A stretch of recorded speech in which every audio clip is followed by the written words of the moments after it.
Good morning বন্ধুরা, রাধে রাধে। আজ সোমবার, সপ্তাহের প্রথম দিন, কিন্তু আজকে চৈত্র মাসের নীলষষ্ঠী। খুব একটা ভালো দিনে নীলষষ্ঠী পড়েছে। জানি না এরকম সোমবারের নীলষষ্ঠী আর কবে পড়েছিল, আমার জ্ঞান তো মনে নেই। তা এবারে এত সুন্দর দিনে সোমবার বাবার বার, তারপরে নীলষষ্ঠীটা সোমবারেই পড়েছে। মানে এত ভালো দিন মুখে আর বলার মতো নেই। তা যাই হোক, সকাল সকাল বন্ধুরা সবাই তোমরা নিশ্চয়ই যারা যারা চা খাওয়ার তারা নিশ্চয়ই খেয়েছো।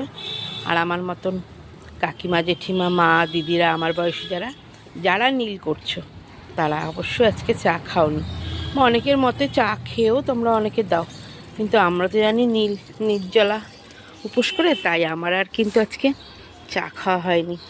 সকাল সকাল উঠে কিন্তু স্নান করে সকালের যে পুজো সেটা কিন্তু দেওয়া হয়ে গেছে।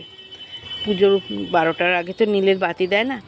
আগে না, অনেকটা যখন বয়স কম ছিল তখন না সন্ধেবেলায় দিতাম নীলের বাতিটা, অ্যাকচুয়ালি সন্ধেবেলায় দেয়, কিন্তু এখন শরীরের অবস্থা অনুযায়ী এখন না ঠিক পেরে উঠি না, তাই এখন আর 12টার পরেই 1টা, 1:30, 2টো এরকম যখন বাজে আস্তে আস্তে সমস্ত গুছিয়ে জল ঢালি।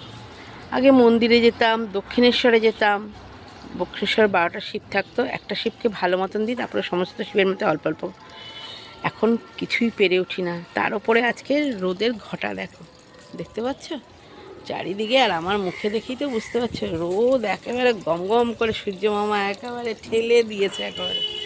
যাই হোক, তা সকাল সকাল আমি দেখো গাছগুলোতে একটু জল দিয়ে দিই।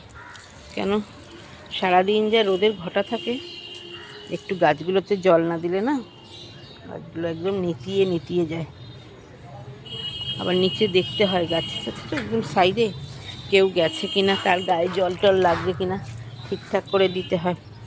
যাই হোক, সকাল সকাল যারা কাজে কর্মে বেরোও তাদের তো নীল হোক আর যাই হোক, তারা তো আর বাড়িতে বসে থাকলে হবে না, তাদের ঠিক কাজকর্ম করতেই হবে।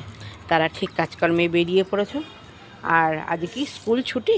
না, নীলের জন্য ছুটি দেয় না অবশ্য, ছুটি না। যারা যাবে অফিস বা স্কুল, যারা বাড়িতে রেডি হচ্ছ তাড়াতাড়ি গুছিয়ে নাও। আর আমার মতন যারা নীলষষ্ঠী করেছো তারা তাড়াতাড়ি করে সমস্ত বাড়ির কাজকর্ম সেরে স্নান করে নীলের ঘরে বাতি দিয়ে দাও। সবারই এখন কিছু না কিছু সমস্যা থাকে, এখন আর কেউ বেলা পর্যন্ত দিতে পারে না, বা কেউ করোও না কষ্ট করে। যতটুকু সম্ভব হয় ততটুকু করো। কাল রাতে বাজারে গেছি, তোমাদের ভিডিওটা দিয়েছি আমি পুরো অস্থির হয়েছি বাজারে গিয়ে।